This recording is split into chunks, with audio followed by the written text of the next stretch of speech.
Tengo entre mis manos un libro que resulta sumamente conmovedor, aunque no fue esa la idea que tenía yo cuando lo adquirí y cuando empecé a leerlo.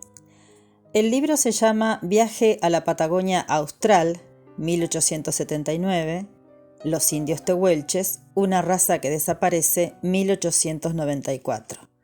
Así dice la portada.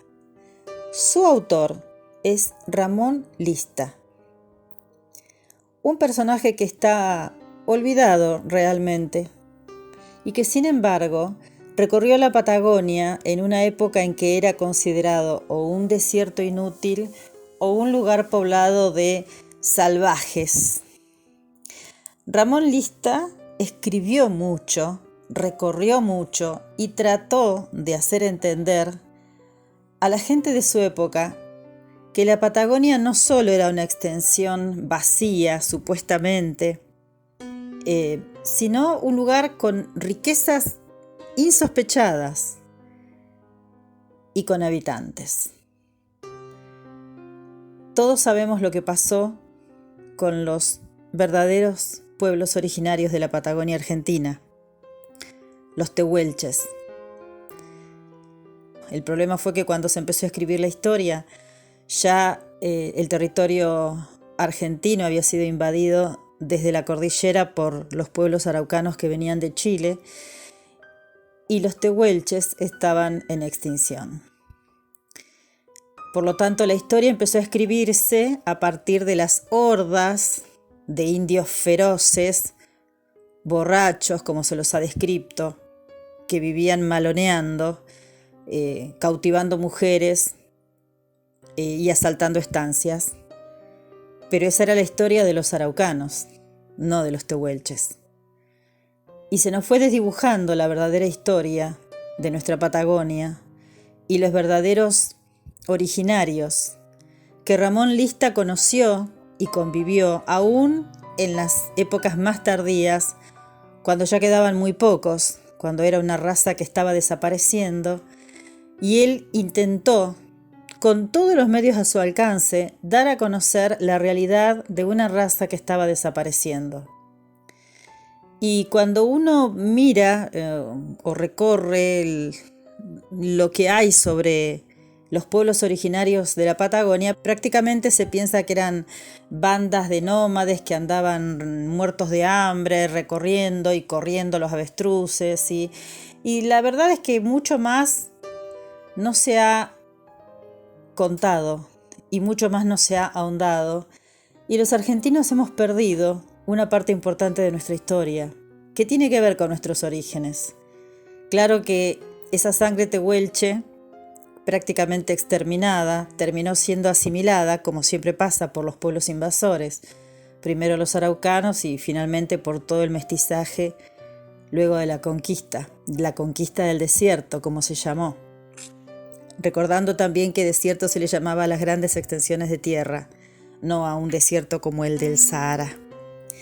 En este libro, Viaje a la Patagonia Austral y los indios tehuelches, Ramón Lista, con una gran tristeza que uno puede percibir leyendo, nos cuenta las características de un pueblo que hemos perdido en la memoria y, sin embargo, de alguna manera, sigue presente.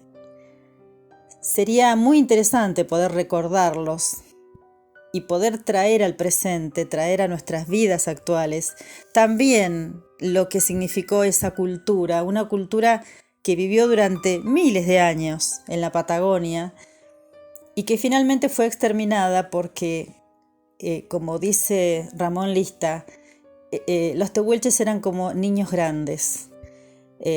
Eran amigables, amistosos, muy hospitalarios. Y finalmente, como no eran guerreros, a pesar de que podrían haberlo sido porque eran de muy alta estatura, de ahí esas leyendas de los indios gigantescos, el promedio era 1,80, con su porte, con los centauros que fueron cuando conocieron el caballo, con esa musculatura que tenían por correr a los avestruces y a los guanacos, podrían haber sido excelentes guerreros, pero no eran feroces, no eran feroces.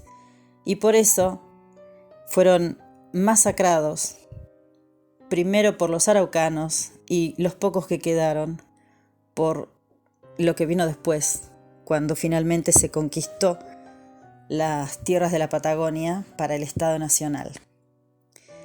La narración que hace Ramón Lista de la cultura tehuelche y de sus características es conmovedora.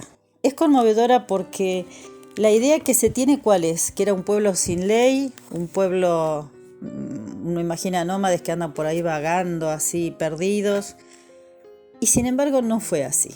Vamos a recuperar un poquito de todo eso que lamentablemente hoy se ha perdido, y si bien hay algunas agrupaciones en el sur que se llaman mapuche tehuelches o algo así, la realidad es que la sangre tehuelche está casi extinguida.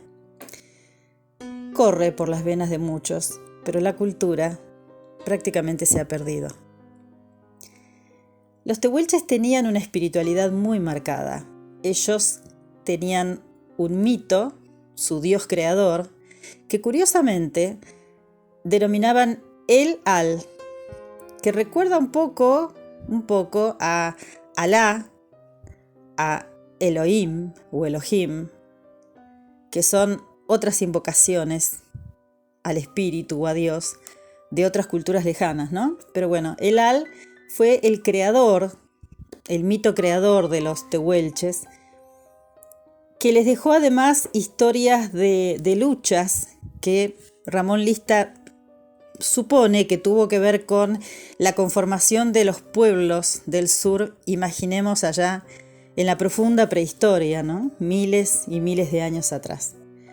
Los tehuelches creían en un Dios benéfico, un Dios bondadoso, que era el que los guiaba en su vida, y en el Hualichu, que era el del mal, era el maldito, el que les ponía trabas, el que hacía morir los niños en las cunas. Así que sus vidas iban entre el bien y el mal, tratando siempre de enfocarse en el bien y de combatir al Hualichu. No les gustaba la hechicería, la brujería, preferían las cosas más transparentes, como les habían quedado en las historias de su creador, el Al. ¿Creían en la inmortalidad del alma? Y sí, no como podemos decir hoy los cristianos, pero ellos enterraban a sus muertos en posición fetal, rodeado de sus efectos, de las cosas que había tenido en vida, e inclusive de alimentos. Y los ancianos tehuelches decían que la bóveda celeste estaba poblada por sus ancestros, que eran sus abuelos, que ya no tenían fatiga ni sufrían dolores. Creían en los sueños y decían que cuando el corazón duerme se puede vislumbrar las cosas que pueden suceder. Es decir, estamos hablando de personas que iban más allá de lo físico y creían en algo espiritual, claramente. Eran muy familiares, diríamos ahora. Ellos contraían matrimonio, formaban familias, y esas familias solían vivir en un toldo enorme, pero cada pareja tenía dividido el toldo con cueros, entonces más o menos se conservaba la privacidad. Lo que era común, lo que compartían siempre era la comida. Y eran sumamente cariñosos con sus abuelos y sus abuelas, que eran muy escuchados, a quienes cuidaban mucho, y muy cariñosos con sus hijos. Les ponían sobrenombres como lo que diríamos nosotros, corazón, amor. Ellos también les decían sobrenombres cariñosos. Y eran, pero hasta el indio más hosco, hasta el tehuelche más hosco y más en apariencia seco e indiferente, se desvivía cuando había un nene o una nena cerca. Festejaban los nacimientos con inmensa alegría. La perforación del lóbulo de la oreja para poner los aros, que nunca se hacía antes de los 4 años. Y una cosa que me llamó la atención cuando lo leí: festejaban, pero con mucha alegría, la primera menstruación de las niñas.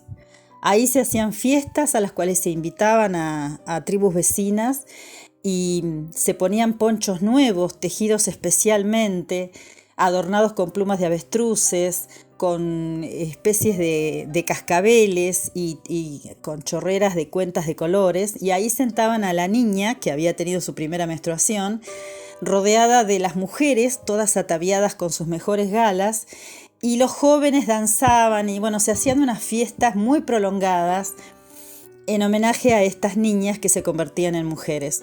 Otro dato interesante, cuando moría una persona la heredaban sus hijos, y si no tenía hijos, la heredaban los parientes más cercanos, empezando por las mujeres.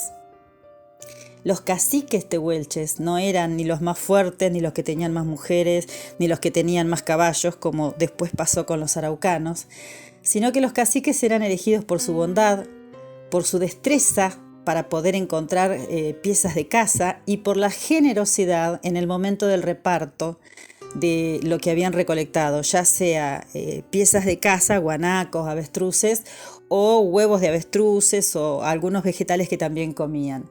Y no era hereditario, el cacique era elegido por estas dotes.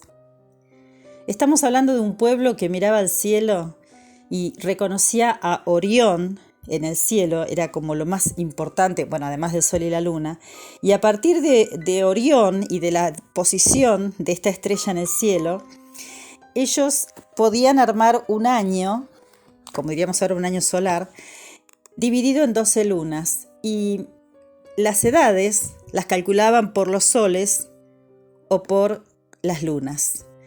Reconocían las constelaciones, por ejemplo, las Tres Marías eran las boleadoras, la Cruz del Sur era la huella del ñandú y la Vía Láctea era el camino de los guanacos.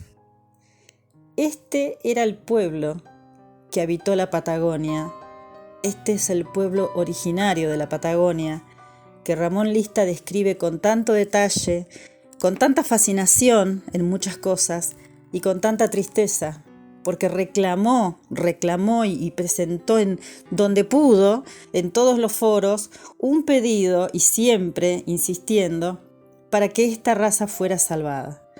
Al momento de escribir la última parte, que es la raza que desaparece en 1894, él dice que quedan solamente 500, por supuesto ya corrompidos por el alcohol, por el aprovechamiento que hicieron todas las personas que se aprovecharon de ellos, todas, empezando por las invasiones araucanas y después por los españoles y los criollos, tanto chilenos como argentinos, que los fueron despojando de todo lo que tenían y que por supuesto esto entró a partir del alcohol, porque no lo conocían ellos y obviamente fue la debilidad por la cual se aprovecharon.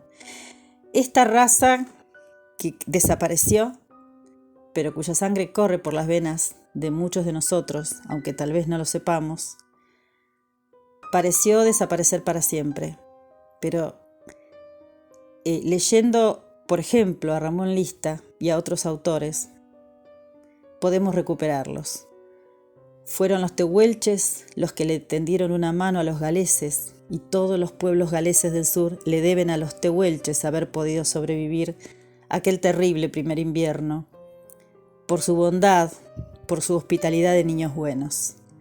La portada del libro que yo les cuento tiene una imagen de una hermosa y altiva mujer tehuelche que nos mira desde la historia y que merece que la recordemos.